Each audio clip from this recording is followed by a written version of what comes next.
Hi everyone, welcome to another Did You Know Thursday with me, Debbie, straight from Bad Hair Day Central.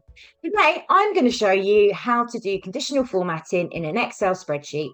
Conditional formatting is a great way for you to organise your data in a spreadsheet and get an Excel to do the work for you so you don't have to. So let's find out how. For example, I have a list of customer order numbers. It's been taken out of another system and it's messy. And I know that there is duplicate data here, but I just can't be bothered to find the duplicates manually.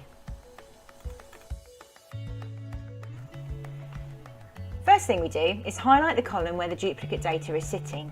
Then we click on the Conditional Formatting button and then click New Rule.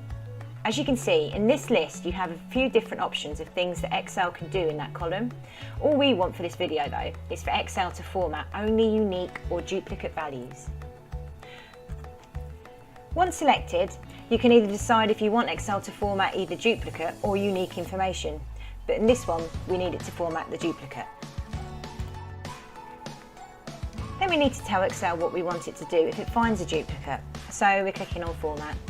In this option box, you can decide what colours to change the fonts, you can change the font style or add a strike through, but you can't change the font size or the font itself. I'm just going to change the colour of the cell in the fill box. When you've chosen the changes, then click OK and then click OK again. Excel has now changed the colour of the duplicate information.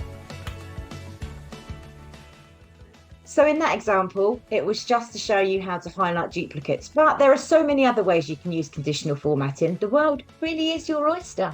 And before any of you say, well, there's already removed duplicates in Excel, I know this was just an example to show you how to use conditional formatting. That's all from me. Have a great weekend. See you next week.